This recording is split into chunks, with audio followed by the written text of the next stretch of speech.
Let's see. Who we got? Steve. Yes, and Mary. We have Mary. I'm just bringing her over right now.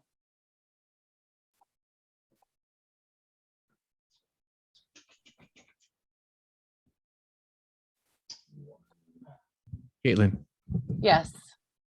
you want us to keep our video and our audio off right now until you're ready to call us in? 6. Yeah, if that's standard, that sounds good.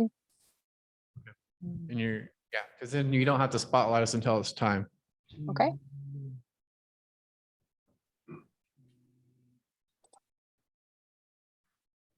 You have everybody? Let me go back here. Got Sean, I've got Steve, Marcus. Mary, Recording in progress. Marcus.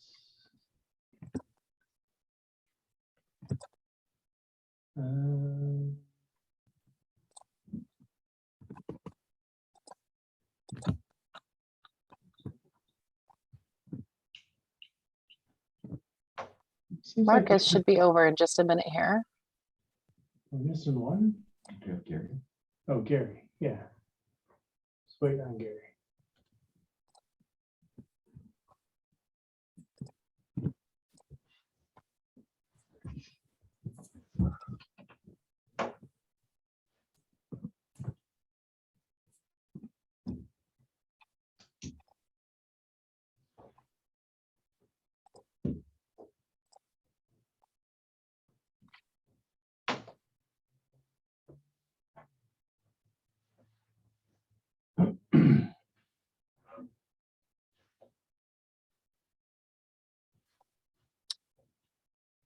Is Marcus in?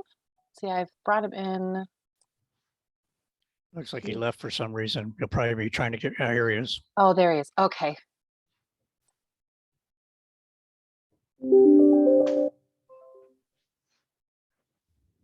Sorry about that. My computer is having issues. Oh, no problem. Mary, you're gonna need to start smiling or we're gonna ask you to leave.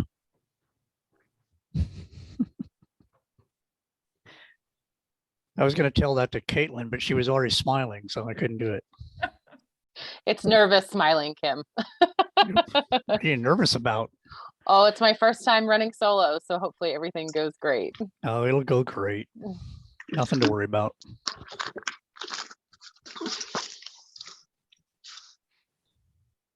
Let's let Gary in and we'll get going.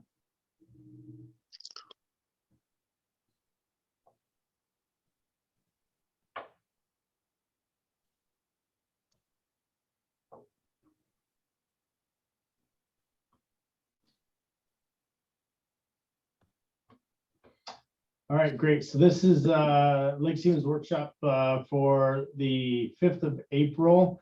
We do have an agenda that's out there, and let me just talk through it real quick. And then I'll hand the time over to President Ewing on this. We've got a mission and values updates that I'm going to do. And then we have an ARPA presentation with Barb and Matt. Depending upon how long that goes, we may need to take a break to do the promotion for Commander Thomas and Sergeant W. And we wanted, I wanted, usually we do those promotions during city council meetings, but the timing just couldn't make it happen. So I wanted to apologize to the council members for not being able to be here in person for that promotion, but the timing just wasn't going to work out. And then so we'll probably do a recess for that. After that, come back to our agenda, which would be following up with Justine McClure on Talk Save Lives. And then if we can, I'd like a quick temperature check with the council on where you guys are at on the packets that you received before council meetings and workshops. So that's an okay agenda. I'll turn the time over to President Ewing.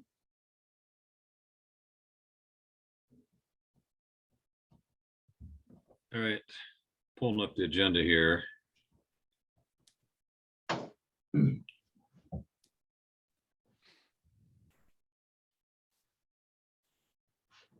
So Brett, you got your, you got Barb doing her presentation? No, so I'll go ahead and do missions and values. If you're Okay. ready for that. Yep, Okay. we're ready. Let me share a screen. So, as you know, we've been going through our lean processes and with Lori. And one of the things, especially with the recent annexation of the east side of the lake, creating one city around the lake, we started to look at the vision and mission and values of our city, and recognize that there's a need to revisit them and to see if the vision still makes sense for our city. I think that we could really use some work on our mission statement that helps guide that vision. And then as well as the values, being able to take a relook at those. All three of those are fairly old within the city. And so we would like to take a look at redoing the vision, mission, and values. So what does that look like? This is a path that we're going to look at with council's approval. So we would see that Lori has it all set up to do a lean sort of strategic look at the vision and mission and where we currently are as a city. We see the city, the council being as part of this workshop with some input into that process. We would like to reach out to the community, do some surveys to see, to get that valuable community input. And we would do that through Zen City and then form an advisory board to help focus and develop that vision statement. And then the fourth step would be to return to the city council with that new vision statement and develop out a mission statement supporting the vision statement that the council would feel comfortable so that we can have action towards that vision statement. So I'll open it up. That's the plan we would like to go forward. If the council thinks that we do need to revisit the vision and mission, and then that's the plan on how we would do that.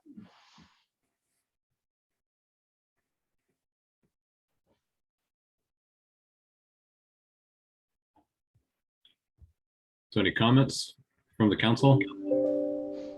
Sean. Yeah, I'll jump in. I certainly don't see any issue with revisiting the mission, vision, and values.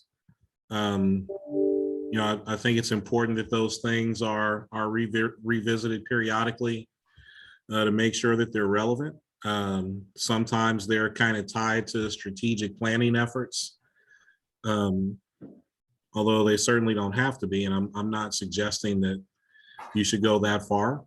I question, how did we arrive automatically with Zen City being the facilitator for it? I mean, are they the right group? Is this the kind of thing that they typically do? Were there other options on the table that were evaluated? Would be my question. Otherwise, I think it's a good idea to go forward and revisit it. Yeah, Sean, great question. So I don't see Zen City as the facilitator. I see Lori as the facilitator, Lori Erickson as the facilitator.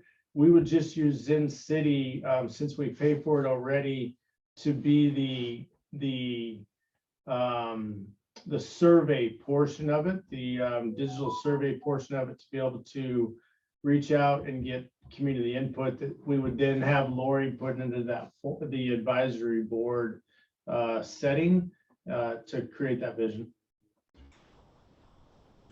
And this is Angie. Can you remind me who Lori is and what her role is? Lori Erickson is who is our contract consultant who does our Lean Six Sigma training. Okay, does she have experience in moving cities through a strategic planning and mission, vision, and values process? Very much so, not only cities, but other large organizations. Okay, great.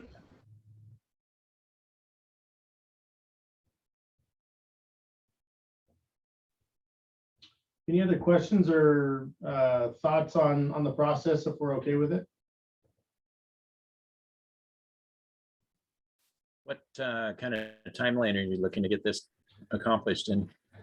Yeah, great question, Gary. I would like to get it done within the year. It will be dependent upon getting the right survey out there and getting enough sample size of a survey to make sure we've got good input. And then, it's going to be challenging to get a good wide advisory board that represents our city well enough and be able to get them together once or twice. So I see maybe within the year.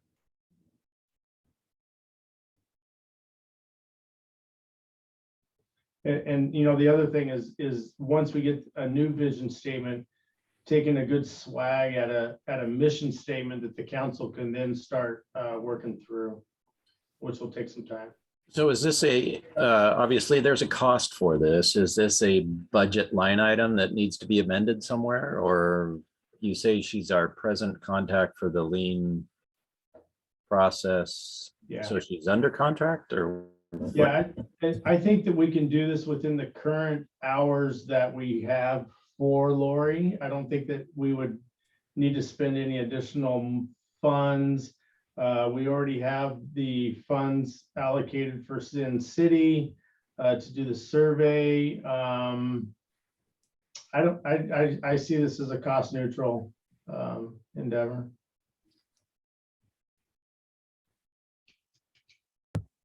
So I guess if we didn't do this, where would we allocate those hours for Lori?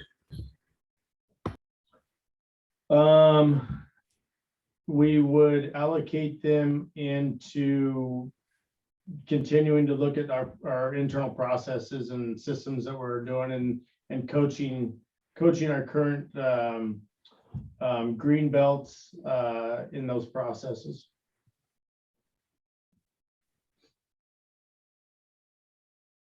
So why do you see this as more important than that? Well, I think that in doing this process, we also end up enhancing the other processes that we currently have. As you see, our current mission is pretty lacking. How do we do that mission? And is the mission that much different than the vision? I think we need to get some how-tos in that mission that would also help out with our other refinements of our other processes and how we're doing things. Well, the mission is supposed to answer the question who, what, where, when, and how. Right. And this doesn't. I brought that up when we did at the beginning. And then the other part of the part that has always bothered me on the vision is nobody has a definition of sustainable. Yeah. So I agree that they need to be looked at. I'm not so sure that it's more important to do this than the other stuff with the green belts. However, your point of having a mission and vision and then bringing processes in that that help you get to your vision is the way that most strategic plans work. Yeah. Having done many of them myself for several years. This is also one of the first items on the accreditation checklist. It discusses this. We have to include it and put together a timeline on how often the city will update it. And they expect, I believe it's every 5 years. So that's why it also rose to the top. So does that accreditation line item then also have Public Works doing their own mission, vision, and guiding principles that meet with the cities, that match with the cities? Correct. we'll be looking at all the departments, council member, at the same time. Okay. Anya's got her hand up. Oh, Anya, I'm sorry. Yeah, I just wanted to add, this is a very good time to do it as we are looking at department level strategic planning. I know HR, we're eager to do some strategic planning, and in order to do that, we want to align our strategic plan with the overall city mission and vision. And so I know Public Works is doing the same thing in other departments, like Jean mentioned. And it is really good timing with the accreditation work. It is opportune time for that. And additionally, we are rolling out our performance evaluations, and we have core competencies that line up, that are meant to line up with your vision, mission, and values. And so revamping them and making sure that everything is in line will really help, and making them more important to our staff, and really making sure that our staff know what they are, that they're striving for these vision and mission and values, and that we bring it a part of their daily work.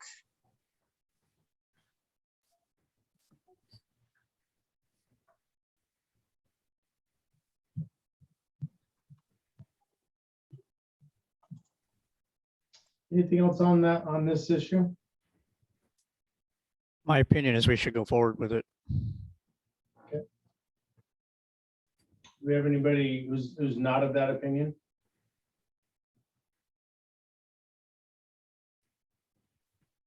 All right, then we will get moving forward with it. I think it's a good plan, and we'll try to backwards plan a little bit more once we get more knowledge on how long the survey will take and how long it will take to get a board together on it. So great.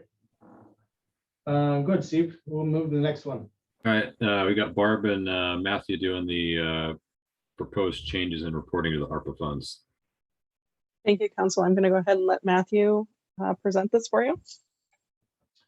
Hey, and Matt, just know that we need to recess at about 6:25 so that I can move down to the mill. Okay. And hey, Caitlin, I can't share my screen. I don't know if you'd be able to give me the opportunity to be able to share that. I got you. Okay. Did that work, Matthew? Oh, there we go. Yep. All right. Go here. All right. Yeah. All right. Well, thank you all for allowing me to be with you today. As you are aware, the city is set to receive just shy of $9.5 million from the American Rescue Plan Act, or also known as ARPA, between 2021 and 2022. And in 2021, the City Council adopted Resolution 2021-15 that set in motion the city's plan for the use of these funds. Since the adoption of that resolution, the Treasury has adopted the final rule, which changed some of the parameters set out in the earlier interim rule. So tonight, I want to briefly discuss the proposed alternative reporting strategy that we believe will create spending flexibility, so ease the federal reporting compliance requirements and reduce staff time and audit costs. So to provide a very simplified background of ARPA, let's see here, it is essentially just an extension of the CARES funds that are specifically intended to respond to COVID-19 or its negative impacts, provide premium pay to eligible workers, provide governmental services due to lost revenue, and provide necessary investments in water and sewer or broadband. Before we continue to move on with ARPA, I also want to take this opportunity to let you know that the city did receive its final results of our external audit of the CARES funds, which a few of the council members did attend that exit conference with the auditors.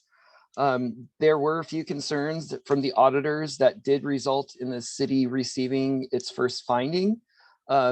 And so the specific areas I wanted to point out to you with the auditors had issues with was, first of all, is our subrecipient monitoring over the funds that we provided to the Volunteers of America.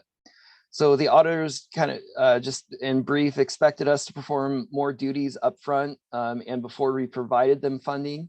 We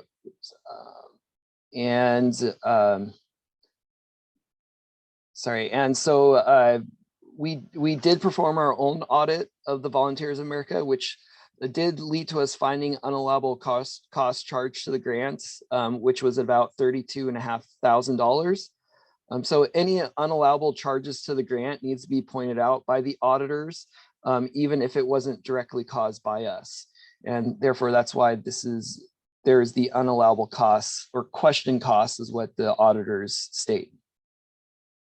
Also, for our local business program, we had 6 criteria that we relied that we provided for small businesses to make sure that they were eligible for the program. We did rely on, for one of the criteria, on the business's attestations of those criteria, but the auditors didn't find that adequate support or documentation from us. So they did give us the opportunity to go back and verify the information. But out of the 100+ businesses we gave funding to, there was 2 businesses that didn't adequately respond to us. And also there was also 1 business that the auditors concluded didn't meet the criteria because they didn't have a business license, even though our municipal code doesn't require that type of business to have a business license. So this led to auditors questioning about $29,500 from our small business loans. And there was also a small payroll error that in and of itself would not have led to a finding, but because this was about $10,000 of question costs, they added it onto the finding as well. I do want to point out this issue was already resolved with the Treasury, and we were allowed to resubmit for costs that were allowable.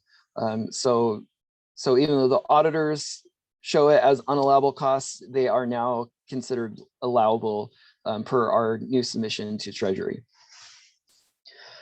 So that's the synopsis of our audit and the finding. So now to move on. So as you see right in front of you, this is the council's approved plan that was based on the Department of Treasury's interim rule that we did. So the interim rule, one of the things was that they required governments to calculate lost revenue. And so our calculated lost revenue was very minimal, I think like $12,000. Therefore, it wasn't considered in the initial plan for us to use. And we'll talk about what we can use that for, the lost revenue, if you remember that it was for government services.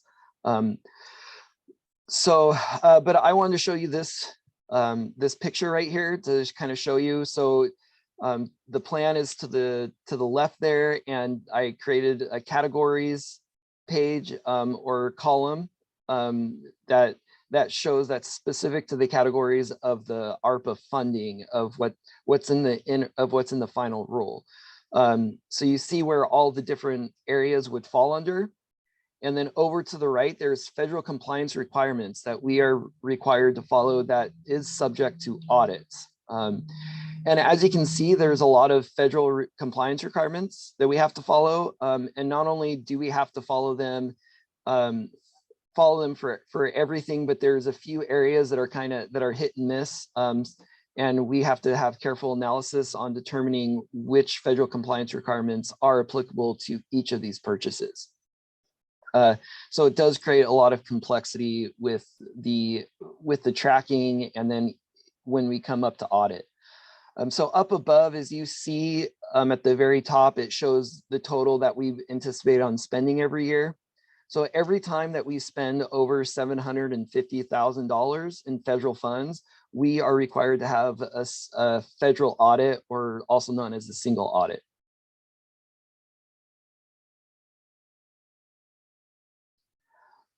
So this brings us to the final rule, which I call kind of a game changer. So the final rule actually allows governments to take a standard amount of lost revenue of up to $10 million. And this doesn't take into consideration any of the calculations. We could either calculate it or just take this minimum amount, or we could just take the standard amount of $10 million. So lost revenues can be used on any governmental services. So that provides a pretty broad range, which is still subject to federal compliance requirements as well. So tonight, what we have is proposing is that the city use the standard allowance of lost revenue and use all of its $9.5 million as general governmental services. This would be for ease of reporting. The city plans to report and claims payroll benefit costs to the treasury. So payroll and benefits are a pretty easy section that's to be able to support for audit purposes. And as you will see is that it on the next page is that this significantly reduces the amount of compliance requirements that we have. This does not necessarily change how we plan to use the funds, but it does allow us to revisit how to use the freed up funds for that. So, sorry. So the benefits of the new proposed plan, as you see here, I kept everything here on here, except at the very top, you can see governmental services, payroll, and benefits, and what we would be using them for. So the new proposal eliminates the city's federal requirements over the areas receive the finding over, specifically the subrecipient monitoring. And then, and also since we did give money to small business relief, and that was part of the plan as well, we wouldn't have the eligibility requirements for businesses for the federal portion of that. So the requirements, the compliance requirements are that we eliminate is eligibility requirements. We don't have to track the equipment and real property in accordance with federal guidance. We don't have to follow procurement suspension requirements in accordance with federal guidance or subrecipient monitoring. Now, that doesn't mean that we don't have to follow these requirements. It just means that we don't have to follow the federal guidelines for these. So as you can see, it reduces significantly our benefit or the compliance requirements that we have to do. And then as you see, our plan is to report it all in 1 year. And which would be, and if we don't have that much amount to report, it would be really minimal to where we would be less than 750,000 in the next year to report it for that. So this also, so some other benefits, as I discussed, this reduces our audit costs, which anticipates only to have one audit in 1 year. It frees up staffing resources, and it creates more flexibility in when and how those funds are used, if you so choose to. So our next steps then is we would ask for the council to amend the resolution on how we use the use of the ARPA funds. And then we do have a reporting deadline that is due April 30th. So this is something that has to, if this is the direction we want to go, something we would have to consider fairly soon. So there's my presentation for that. Mayor, I'm sorry, it's 6:26. I don't know if you want to take a quick break before we go into answers. Yeah, great presentation, Matt. Why don't we hold questions? Let's move into the promotion ceremony, and then we'll come back to questions for Matt on this. So give me about 2 minutes and we'll reconvene here.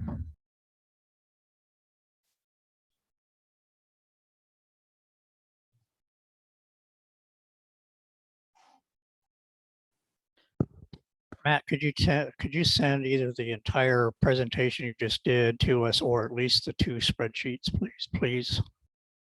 Yeah, that should be in your packet. Oh, is it? Yeah. Yes, it's in your packet. Oh, I didn't scroll down far enough. Thank you.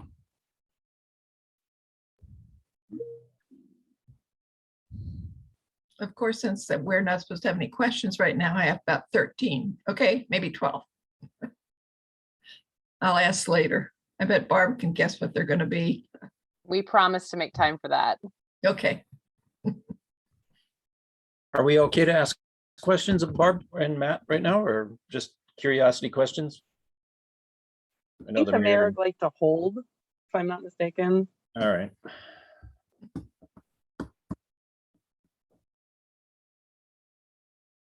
We are prepared with lots of answers though.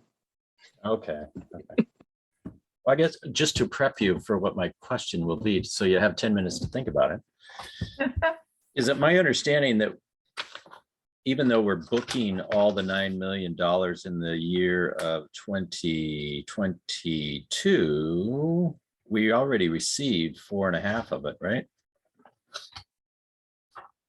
That is correct. We did receive it. You Okay. report it in the year you use it, not when you receive it.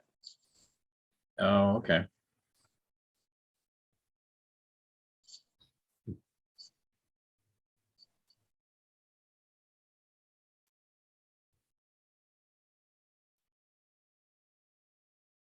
So in the case of the food bank, I guess you've got it here, report date of 7/13/21. Have we released that money to the food bank then?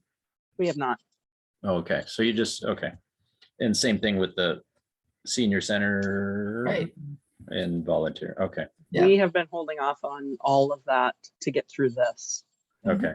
So when that, at the end of April, we'll be able to get the money to the senior center, the 20,000. 30. They've been asking about it, so Yes, they have 30,000, I guess. 30.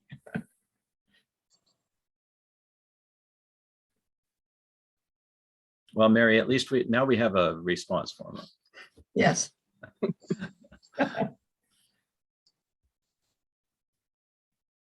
Are we ready? Caitlin, are we ready? Yep, we can Yes. hear you and see you. All right. Thank you, council. Thank you, citizens of Lake Stevens and those in attendance tonight. Tonight, we get the honor of promoting 2 of our individuals to leadership roles within the Lake Stevens Police Department. Tonight, I'll start off with the commander position. Commander Dean Thomas grew up in Everett, Washington, and is a graduate of Western Washington University with a bachelor's degree in business management and sociology. In January 2005, Dean was hired by the Everett Police Department as a patrol officer. In March 2006, he lateraled to the Lake Stevens Police Department and served as a patrol officer.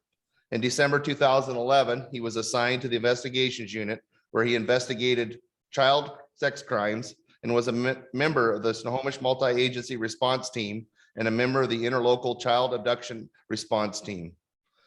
He was promoted to sergeant in January 2017, overseeing a patrol squad, the agency's registered sex offender coordinator and explorer coordinator or commander. Effective April 1st, 2022, Dean was promoted to operations commander. Commander Thomas and his fabulous 7-year-old daughter Harper live in Arlington, where he recently purchased a beautiful home on 5 acres.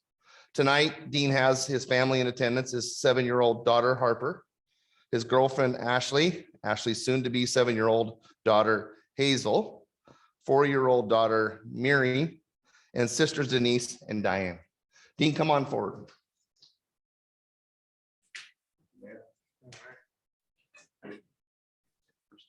Have Harper. Yep, Harper.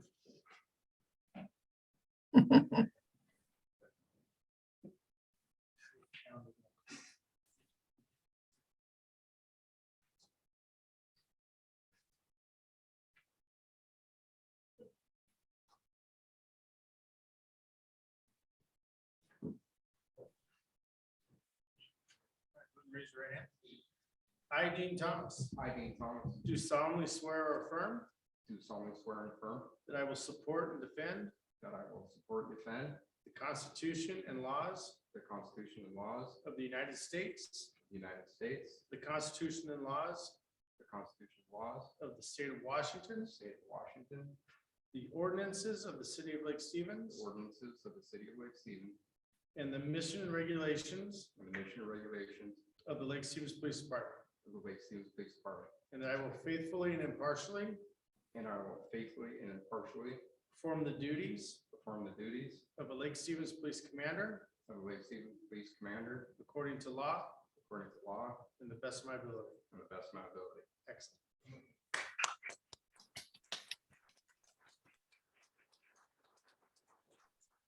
So Dean, I know the last one took over a year to get to you, but today I'm going to present this within 3 days.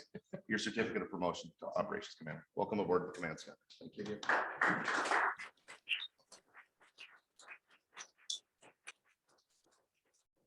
Next, we have Jared. Jared's been around for a long time. Jared started off right after high school. No, Jared started working with the Lake Stevens Police Department in 2005 as a volunteer intern while attending college at Everett Community College, pursuing a degree in criminal justice. After his internship, he was hired as a police cadet.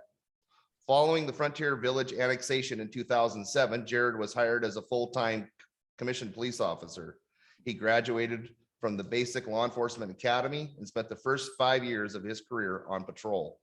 During that time, he was a field training officer and participated in the Marine Patrol Program. In January 2012, Jared was assigned to the investigations unit as a detective. During Jared's time as a detective, he successfully completed numerous cases, participated in numerous task force, and started the organization's digital forensic program. In May of 2020, Jared was promoted to detective corporal. Effective April 1st, 2022, Jared was promoted to sergeant assigned to patrol. Congratulations, Jared. In attendance, his wife, Alyssa, and soon to be 6-year-old daughter, Lillian, and mom, Jamie. Thank you for showing up. Come on up, Jared. Who's pinning this one on you? All right.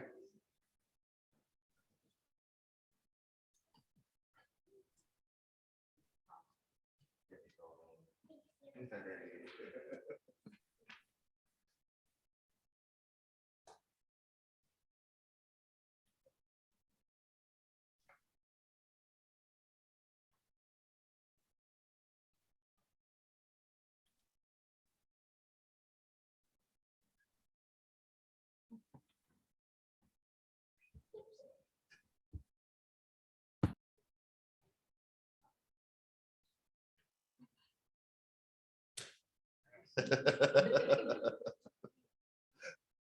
great. So Jared, you'd recognize that the chief wasn't brave enough to try it. Yeah. All right, perfect. Matthew, you're not brave. Sorry. Go ahead and raise your right hand. I, Jared Wattville. Vital. I, Jared Walkland, I, Jared Wattville. Okay.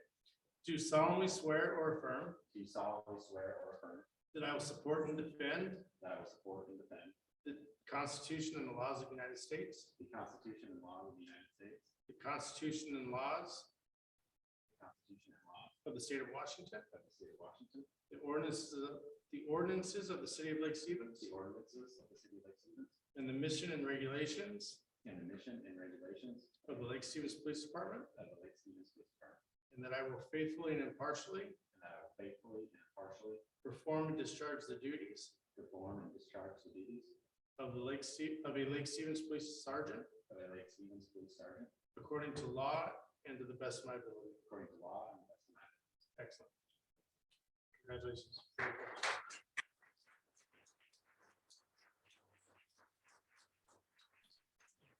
Congratulations. Job well done. I appreciate it.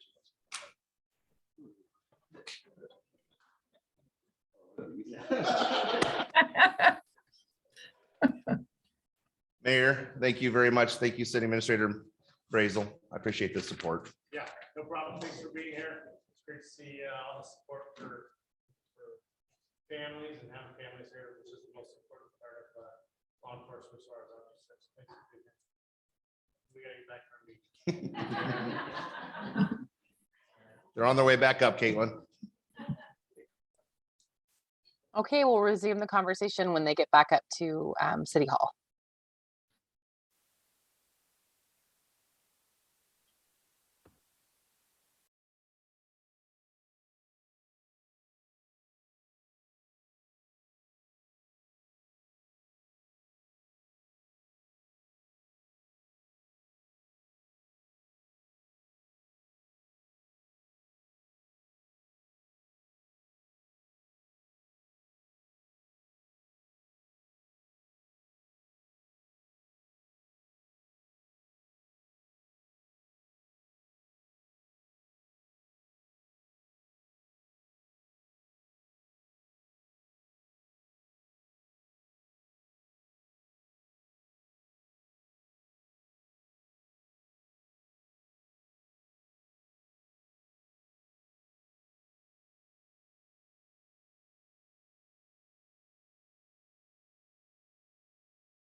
Oh, I thought they were taking a leisurely stroll around the lake. I told them to run.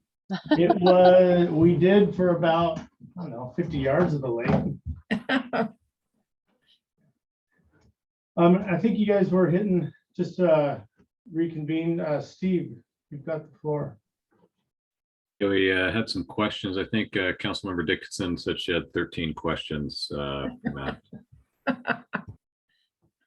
I had one question, and that was just to be sure that the funds that were originally intended for the senior center and the Volunteers of America and for the food bank were still intact as was originally decided. That was my question. And I Yes, believe as Matthew had mentioned, this does offer us additional flexibility in what we do with the funds, what council decides to do with the funds. For example, it opens up the ability to do road projects if we choose to do a road project instead of stormwater. Basically, the funds, as Matthew presented, if we claim the full standard amount of lost revenues, that funding we will claim against payroll, salaries and benefits, wages, one of our largest expenditures. The reporting requirements, compliance requirements for the federal government are decreased when we do that with salaries and benefits. And we won't have to go through the same subrecipient monitoring processes we did with the CARES Act when we gave funding to Volunteers of America, et cetera. So it basically makes it general fund money and allows us to do anything with it that we so choose. And I believe, as it's been presented so far, we do intend to continue on the same path we were on previously, just with less restrictions, less requirements, less compliance reporting requirements. Barb, is that money bondable? Is it bondable? Yeah, so if we were I'm not sure I doing, understand. so we talked about the TBD, and maybe I'm just with it being a one-time resource, maybe that's not a good use of it. But if there a way to say, hey, we have $2 million for road projects, hypothetical, could we get a bond on that and have that money go further and make payments on it? So we like I said, we can use this funding for anything. There are a number of things that we still have to have it that we've the council has approved, like hiring of certain positions that half of the salaries were going to be coming from the ARPA funds. And so we need to set aside funding to continue those payments for the next few years. And then also, as we mentioned, the food bank, the senior center, I believe Volunteers of America. And then there's also a couple of projects that we've already done in downtown. So we need to make sure we have the funding for that as well. We don't actually bond against specific funding that we have. The city bonds against its full faith and credit, which just means our property tax. And so we, even if we were to bond, let's say the TBD, that funding is a little different, but we can bond from the TBD money that comes in. We can do a bond and pay for that out of that funding, just like we could do a bond and pay for it out of the funding that we're getting that we don't have necessarily budgeted right now. So if we don't already have it encumbered. So I know there was a couple things at the bottom of that list that we had that were future hold money aside future projects. And so some of that funding is still available that council can look at, but I know where we stand, it's pretty much, we're going to continue in the same direction we were going unless council wants to revisit that and just change our reporting strategy. Thank you.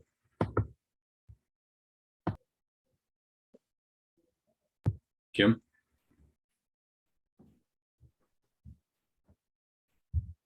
Kim, you're muted. I hit the button. What the heck? I attended the exit conference last week or whenever that was. And so the only question that I would have on this going this direction is, have we talked with the auditors? I mean, Matthew and Barb being auditors, but have we talked to the auditors and said, is there any hidden problems with this that we So I might wanna- run into?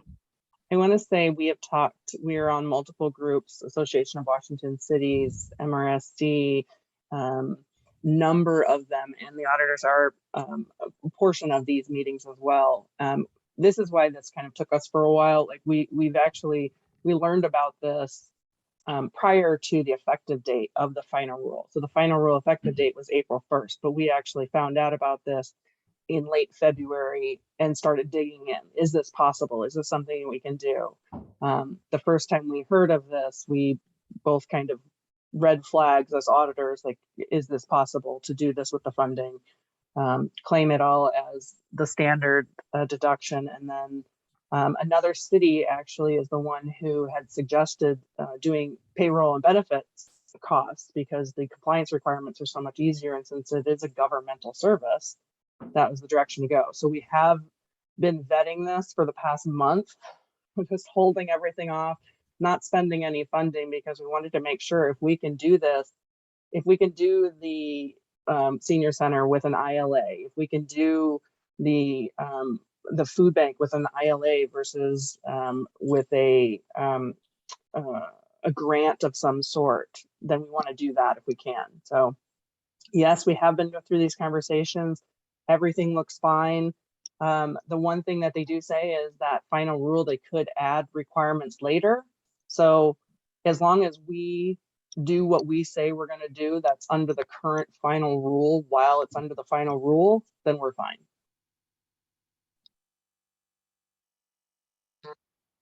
Marcus? Yeah, I just want to jump in and say, I think this is a great way to do it. And plus we use it all hopefully this year.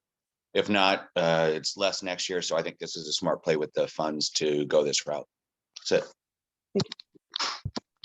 Angie? Thank you, Steve. I also am appreciative of the flexibility and appreciate our finance folks for digging in and making sure this is the way to go. I'm curious, what do we say to the community when they ask why we're using ARPA funds for government staff payroll versus And community? that is the interesting thing that we could, if the mayor council would like, we could get some information out there into the public as to this is what we're doing for reporting purposes only. The funding is still going and we can still show that we're still using it in the same ways that we intended to use it in the first place. It's just for reporting requirements. So I know a number of the cities are actually kind of going through the same thing with council. We want to be transparent. We want to say, here's what we're doing with the funding. It really is just for reporting purposes and compliance purposes that we're changing how we're going to do this. So I would love to just have a plan to get out in front of that rather than responding to those concerns when come up. sounds good. It seems to Mayor, me Jean, that maybe that's saying something that Liz, you know, that saying it that way, Barb, seems a little bit disingenuous, I guess is the right word.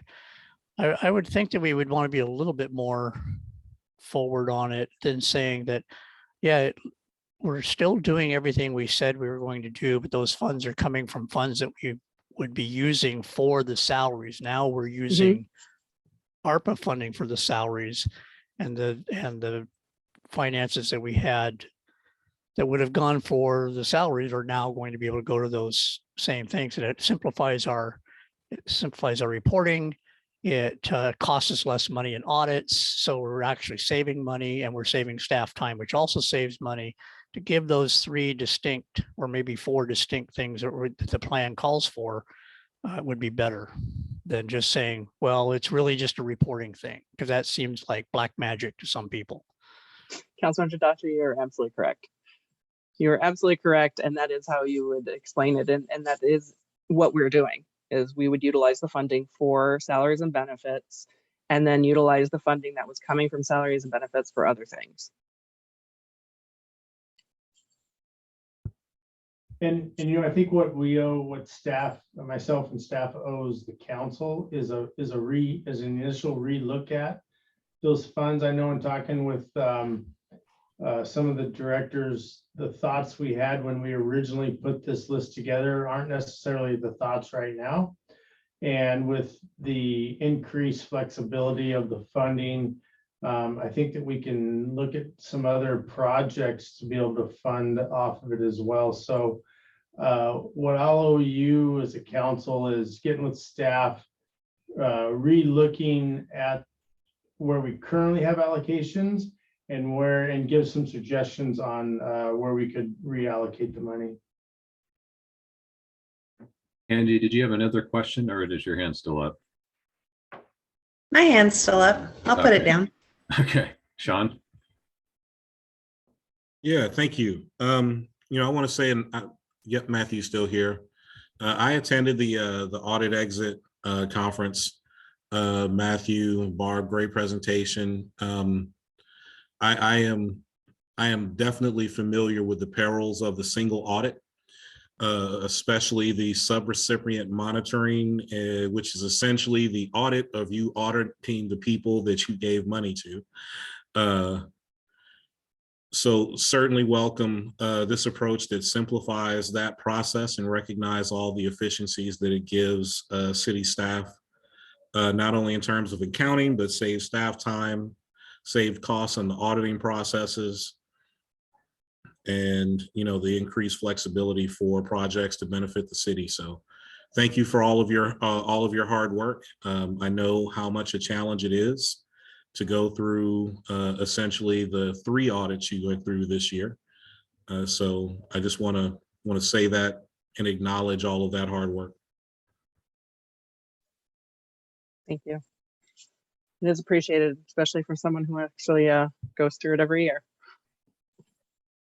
Thank you, Sean. Kim? So the mayor mentioned that we could maybe change some of the line items that we have on our spreadsheets. I think that's what he's talking about, because there's some thought processes that were done several months ago that may have changed because the winds change and across the lake all the time. But I also heard in the presentation that we have until April 30th to do our first reporting of something. So are we saying that the staff is going to have something in front of the council to adopt with the amended resolution prior to our last meeting of April? The amended resolution is just amending to say that we're going to use it for governmental funds. That is actually in your packet as well, is the draft resolution. And it's just changing to say that we're going to use it for governmental services, specifically staff salaries and benefits. Any additional information is not needed for the ARPA resolution or budget process. That would definitely come separately. Okay, so because the funds are being used for that, and we're going to revisit our list based on the funds that have been freed up to go to other projects. So that's coming in the future, but it doesn't have to be done before April 30th. Okay, thank you. Correct. On April 30th, we will go in, if council approves, we will go in and elect the standard allowance and then start our reporting then. So the standard allowance for lost revenues. That's the date we have to do that. Okay, thank you. And that was also one of the benefits as well, was just that flexibility of when we have to spend those funding. So prior, we were supposed to have it encumbered by 2024. And right now, with this plan, we can plan for it for things that might take longer than that, or to encumber after that as well. So not that we have to, but it provides that flexibility.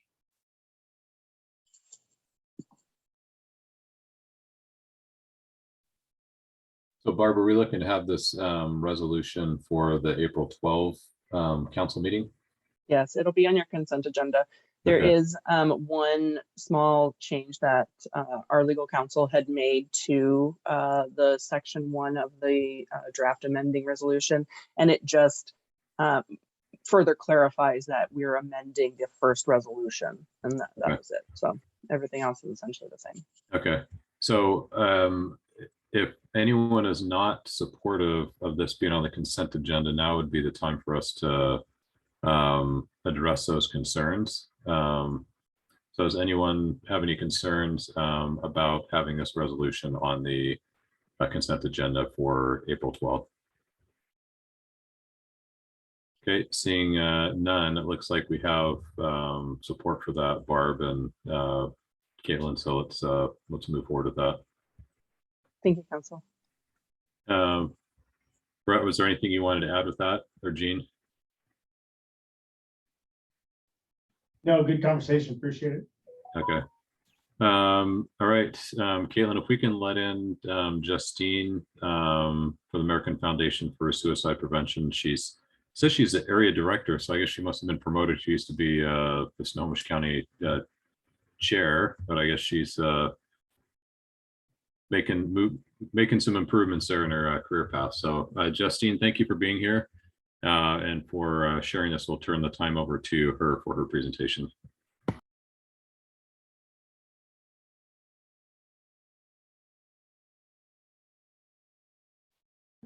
Do you guys hear me? I think I'm on now. Yep, awesome. Okay, I'm joining here and opening up Talk Saves Lives. I want to thank you and Steve. I've had a career promotion. I now oversee all of Washington and Idaho State. So I'm making moves now in both states. So very lucky and proud to be able to work within AFSP and provide the resources that we provide. So thank you so much for having me. I know a few of you and have seen a few of you a couple times throughout the last few years. Justine, I'm the area director for AFSP, American Foundation for Suicide Prevention, and I am also a very lucky resident of Lake Stevens. So I live here in the city, and I have 2 kids that are currently in the Lake Stevens School District, and so it is an honor to be a part of tonight and also to be able to show a little bit about suicide prevention. Time is shorter, so I'm gonna kind of put everything into a mash with a lot of knowledge, a lot of information, and I encourage you to reach out to me towards the end if you have any questions or want to further any sort of dialogue regarding suicide prevention, mental health within our community, and just where we're at. We have been impacted by suicide here locally. We have been impacted statewide and nationally by suicide. Mental health is not a topic that is going away. So I appreciate the leadership that you all are showing by being willing to listen tonight as I go through the introduction to suicide prevention. So what we want to do is mention that suicide is a health issue. Lung disease, like cancer, it is an issue that our body is trying to fix, but we do know it can be prevented. So we're going to go through 4 key areas. And again, I'm going to buzz through these, and please feel free to stop me if you have any questions. What we want to do is acknowledge the way that we talk and we speak about suicide and we speak about mental health. So we are very familiar, and we all continue to say it, and it will be a hard change culturally, but we say committed suicide. The word committed is actually a very scary word when we think about it in its context. What does it really mean? And so we don't say committed cancer. That person didn't commit lung disease. But what we want to do is change it to died by suicide. They ended their life. They killed themselves. Suicide attempt or death by suicide. And that correlates as well with failed or successful. The words that we use around describing when somebody is in pain and they have died by suicide truly matter with the stigma. Over 800,000 people die each year in the world. This is a very conservative number. These are just the countries that submit or acknowledge that someone can die by suicide. There is a large majority of the countries in the world that do not acknowledge that someone can die by suicide. So again, this is a very conservative number that we can track, and that is funded at the World Health Organization. Christine, what percentage of the world's population acknowledges death by suicide? That's a really, it's actually just a modern country, so it's really not, it's not a huge portion. I don't know, but as you get into each of the different countries, South America, Africa countries, the Asian, there's quite a few that unfortunately don't acknowledge, and that also equates to culturally. So even if the country did, there's some culture that would not acknowledge that someone could die by suicide. And then that also means religion. Depending on your religion, the religion within that country, you're going to see the difference. So a country might say, we do report, but it might be a religion that does not report when someone dies by suicide. That's a great question. In the United States, this slide says it's currently templating. The CDC just released some information regarding the last 2 years. CDC is actually fairly behind in their data in really releasing and launching the factual data that we then AFS takes. So we actually moved to the 11th leading cause of death the last 2 years, and that is COVID. So the only changes there was that the COVID now was introduced in the mix. Otherwise, it would still be the top 10. We are seeing that about 48,000 people nationwide have died by suicide. We are this last year getting findings that from 2020 and 2021, we are looking at about a 3% decrease in number of people that have died by suicide. And a lot of people ask me why, like, because we've talked a lot about suicide. It seems like in the media that a lot more people have died by suicide. And the actuality is that through the pandemic, suicide ideation has gone through the roof. People talked about it. We've talked about mental health more than we've ever talked about mental health ever in our community, in our culture. And so the thought process that people are dying by suicide is elevated because people are talking about it. It doesn't mean that people actually died by suicide. So we actually saw, which is the first time since ever in recording of dying by suicide, we've always had a 2-day increase. So now we are seeing a slight decrease. I will say with that data though, the last 4 months now within this new year, we have seen a 33% increase year over year from the last 4 months of 2022 to 2021. And so we're celebrating, people are celebrating the fact that we have seen a decrease nationwide, worldwide. But right now, as we are coming out of the, as things are starting to release back into what quote unquote was normal, we are seeing a lot more individuals that have died by suicide in the last quarter, or excuse me, the first quarter of the year. So we want to continue our efforts. We want to continue talking.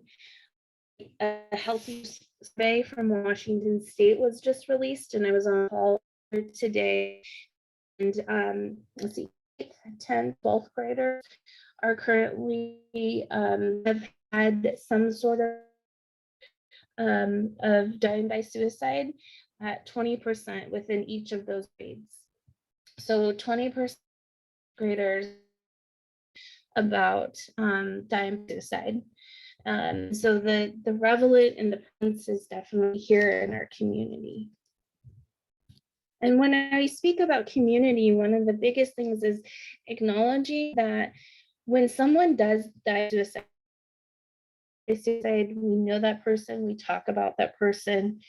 The actuality is that we want to look at the community when we see them in person. We want to acknowledge there's 25 other people that have attempted, have had to seek care within our community for that one person. And this number is conservative. These are 25 people had to go get care or in the ER, a clinic of some sort. This isn't the individuals that have attempted but don't need to seek care or be able to cover from there. So, so the prevalence as far as people actually attending is huge. So when we look at one person in one community, we also have to acknowledge that many other people are to the point and had to seek medical care. So the grief suicide is completely different than in other way or path of dying. And the reason is we don't know how to grieve. As a culture, we know how to grieve when someone dies by suicide. We often want to blame someone. We want to point fingers. We want to figure out the why. And many times when someone dies by suicide, we don't know the why.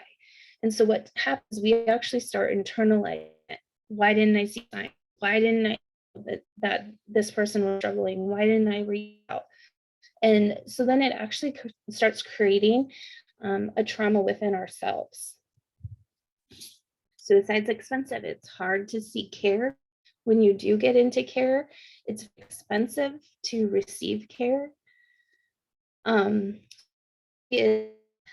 one, suicide prevention research into from the very beginning is why.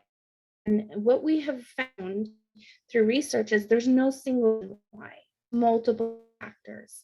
So we want to think of it kind of like a layering of pancakes. So when someone dies by suicide, there's multiple layers that go into that person reaching a crisis point. They get to a point where that last pancake is going to tilt their pancake stack. And so we can only get so far. And so there's no single cause. It actually creates a long build up between layers of trauma.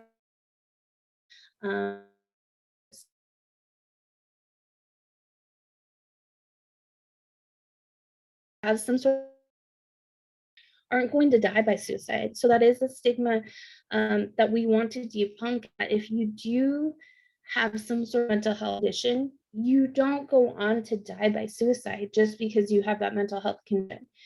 There are a lot of people out there in the community that thrive and have been very successful in handling and being willing to treat their mental health condition. This number, 1 in 4 have some sort of mental health condition throughout our life. I think this number changes actually depending on where you are. And so just because mean gonna die by suicide and then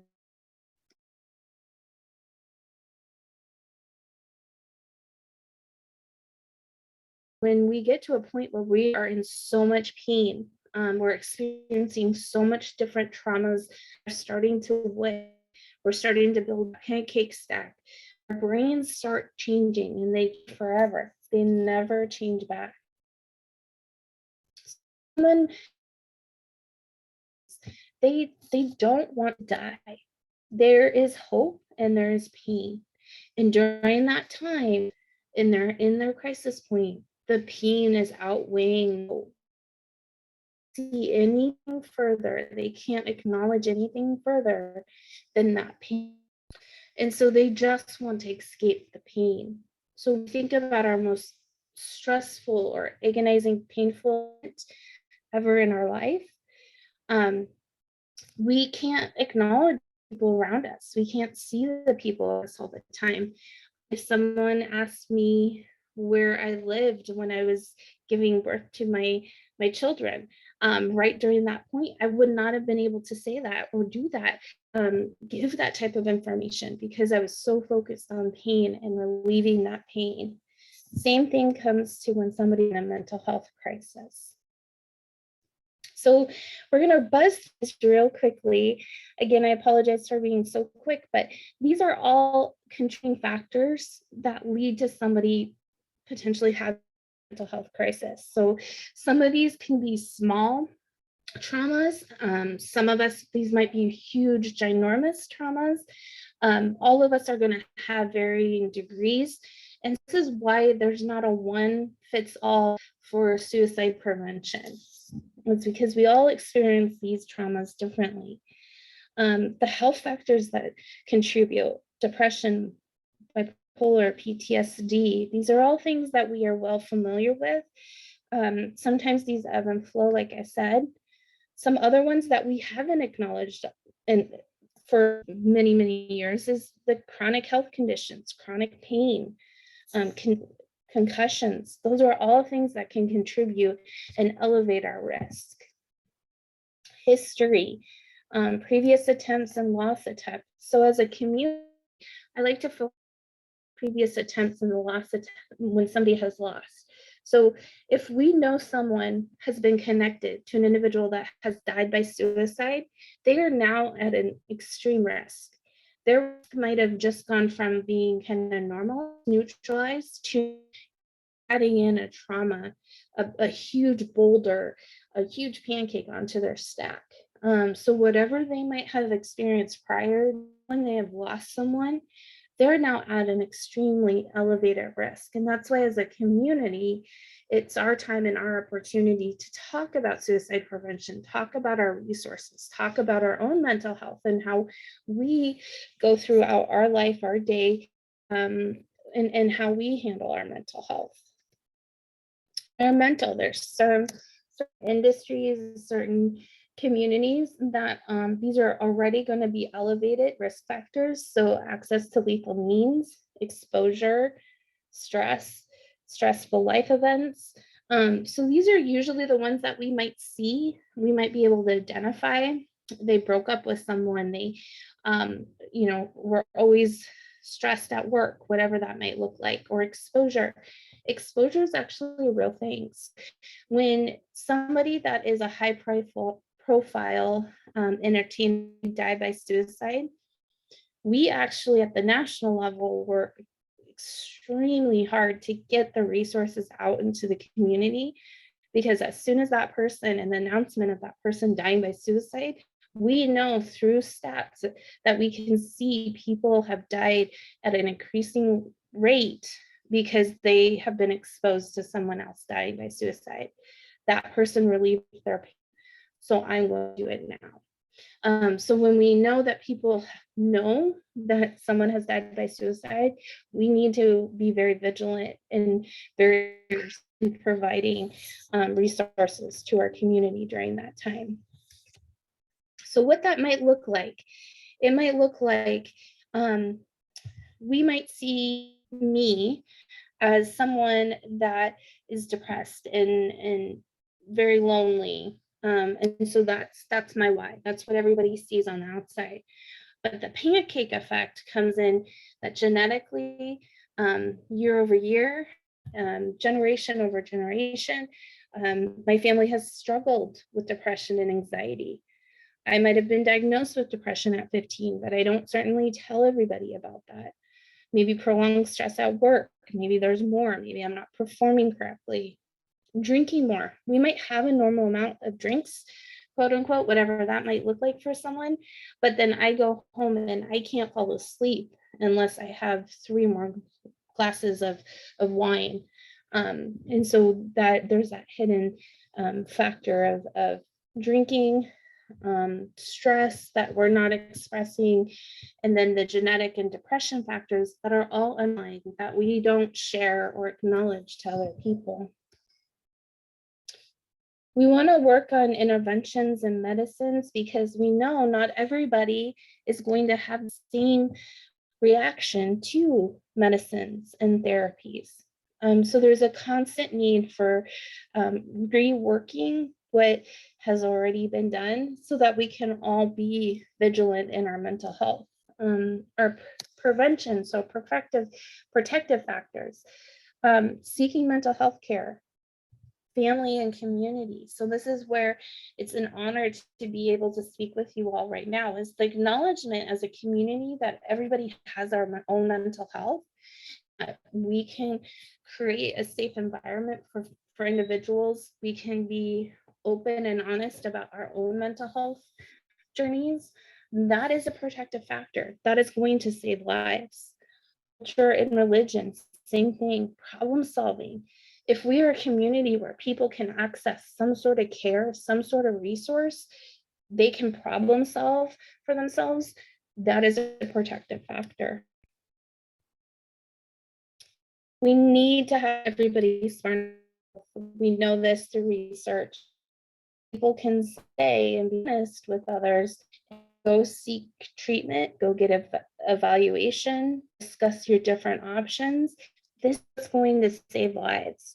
Being able to say, yeah, this didn't work for me at this point, but I'm going to try this. Resiliency is a key factor.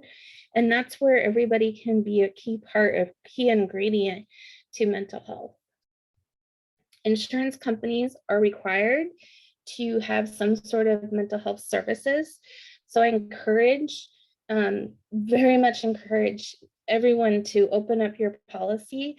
We all know what our copays are for going to see a doctor or going to see your physician to go check out if you have a cold symptom or something like that.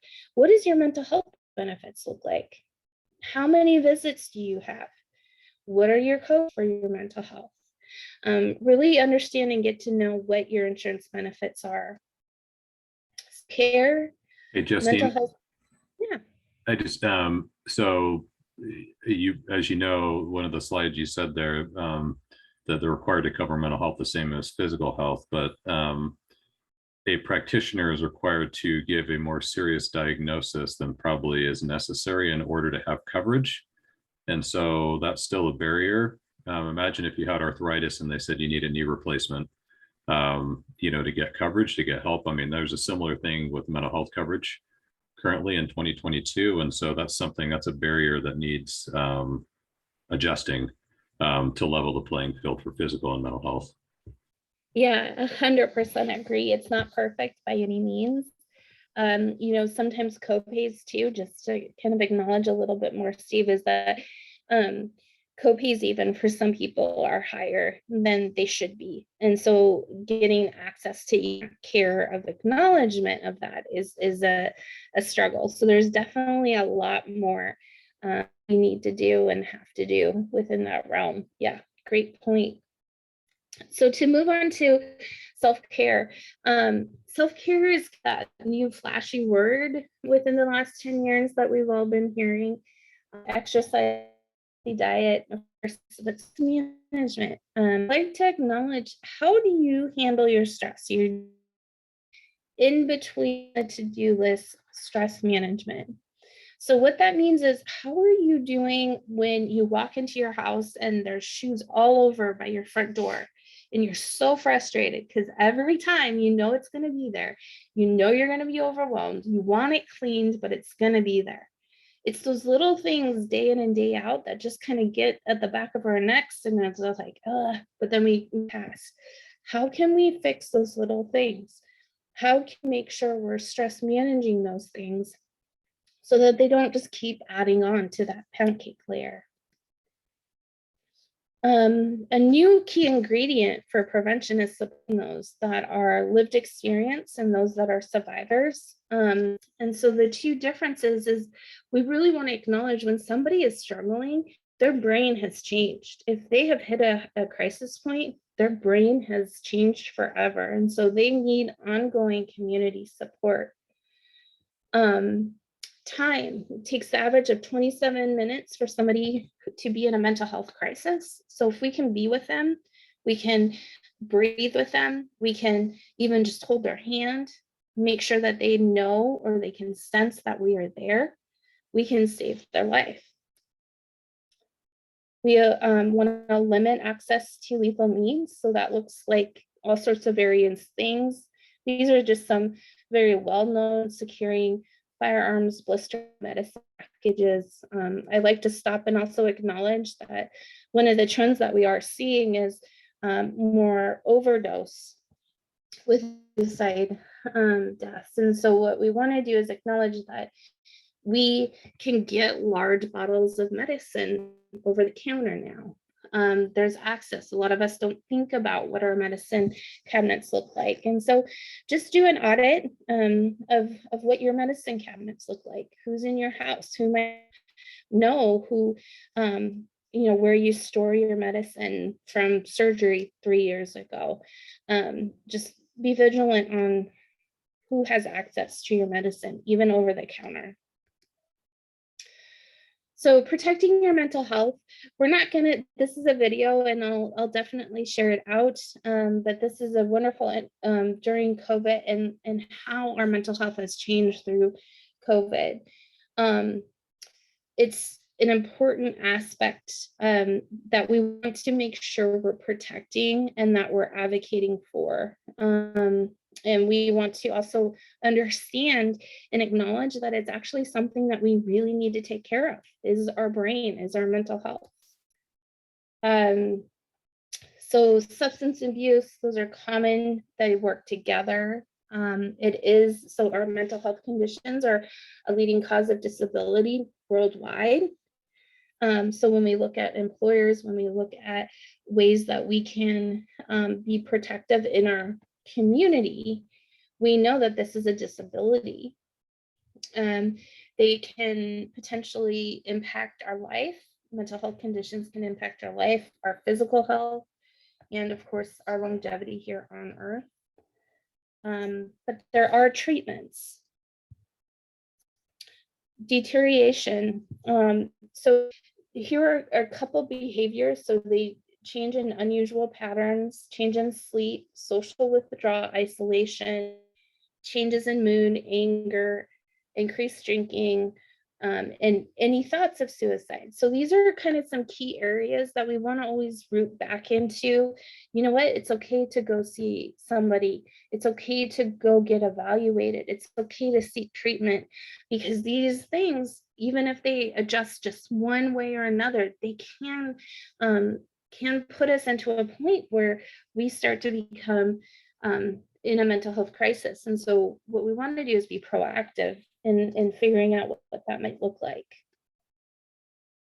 So referral, your health insurance, telemental health has been a huge thing that has come out of the COVID pandemic. And the reason why we do that is you used to not be able to get insurance to cover telehealth at all.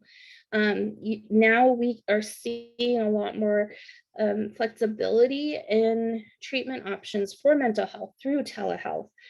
So access to care is changing. It's not perfect by any means, but it has started to change, and people are truly being rooted in their change and their ability to process and get to inpatient or outpatient help through that.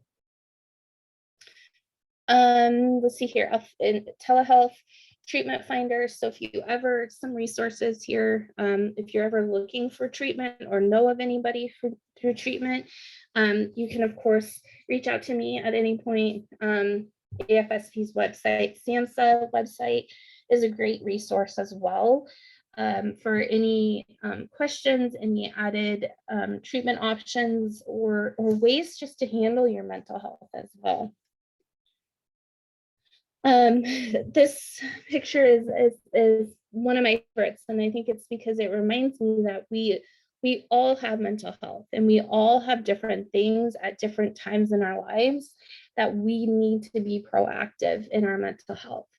And surviving through COVID and handling everything that we're doing day in and day out right now, we all need to be tending to that. And that's within us. We can be helpful with one another. We can ask how someone's doing. We can reach out and say, hey, I know you just went through this crazy audit, just to kind of reflect on a little bit of your guys' conversation. And how are you doing? Like, that was a lot of work.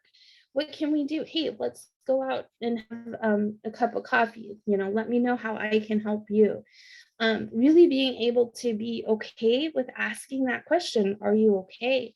And then if somebody says, yeah, I'm fine, it's whatever, but your gut feeling is saying, yeah, no, you're really not doing okay, digging in deeper. It's okay. It's okay to say, you know what, you just went through a really stressful situation. I can't imagine, or I have done something much similar to that. And I know my mental health took a beating. So what are you doing? How are you doing right now? What are you doing that is something that you enjoy, that you can do for just yourself?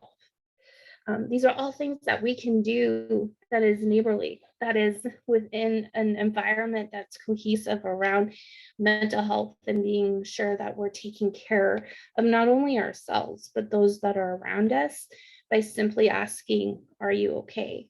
Are you taking care of yourself? So I think I'm coming up on that half hour, so I can continue, but I could talk all night about all of this stuff. I wanted to open it up and ask if you all had any questions.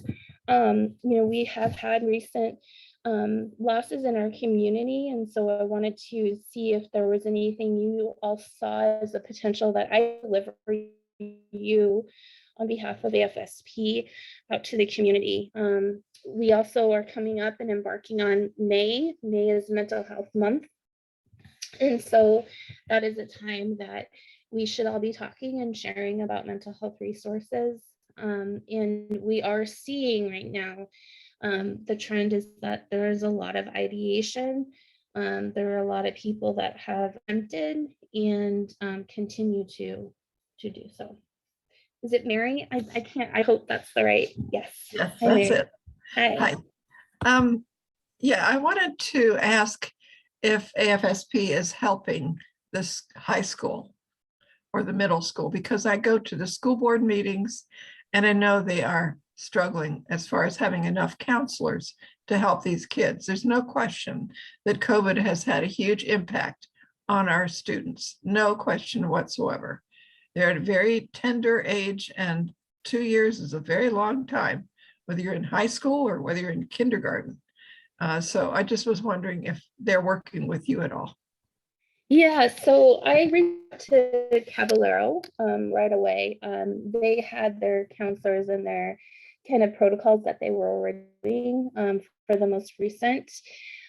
We are doing at the county level, I am working within a coalition, a suicide prevention coalition task force.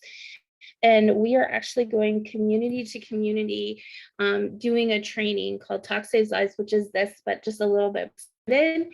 And that is to have an open station with community members.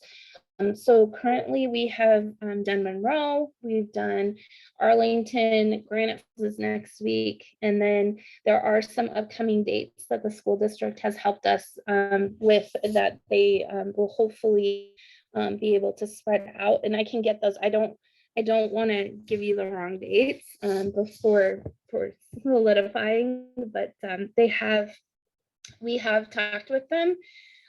We have been in direct contact with the district. For me and from my professional standpoint, we could always be doing more. We could always be doing a lot more education. There are resources, there are things that we can bring in, but it really takes the community. It really takes everybody understanding, knowing the warning signs, our grocery store workers, our school bus drivers, our coaches, our, athletic directors, all of those will take a real encompassing approach to really help the schools to provide that added support of having that conversation and really being open and willing to be a safe place. That really is what it comes down to, is we can have our counselors, but the reality is kids don't go to their counselors for mental health. They go to someone else that they feel safe. And so it really is a community-wide effort on how to approach suicide prevention. Great question, Mary. Thank you, Justine, for your presentation. Are there any other questions? So how do we contact you, Justine, if we have additional questions at another time? Yeah, I can put my information, or is it Caitlin? Caitlin, can you share my info? I know the mayor has my info as well.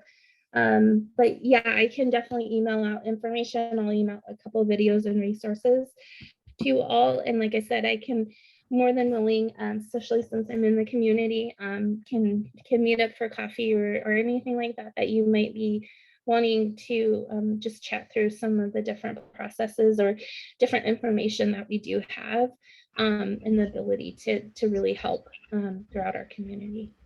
Justine, you you're for that. welcome to send anything on to the clerk's office and we'll make sure to get it out to the council. Thank you, Caitlin. I just wanted to take a minute, Justine, to thank you so much for your time and sharing this super important information. And also want to remind everyone that our community has a care crisis line that's staffed with staff professionals 24/7. You can call because you're worried about someone else. You can call and ask for questions. You can get resources for yourself or anyone that you know and care about. So maybe, Caitlin, I'll send you the care crisis line number. And if we could send that out too, if that could be available, that would be great. Thanks again, Justine. Appreciate you. Yeah, and just a quick note, that was one thing too I was going to forward on. So there's actually a federal law going in place on July 1st that, much like 911, there will now be a mental health crisis line, 988. And that will be directed to the Lifeline. So if anybody knows the 1-800 Lifeline number, that actually is now going to be directly routed to the Lifeline. So it now will be a 3-digit number, 988. So there will be lots of information coming out at the federal level, along with marketing efforts at the state level. But that is a new opportunity to engage and get resources out as quickly as possible. And if you have a 425 or 360 area code, you will be directed to Volunteers of America here in Snohomish County, because they own and operate our local Lifeline for majority of the state. So, yeah. All right, have a good night. Thank you. I so appreciate you all. Thank you so much.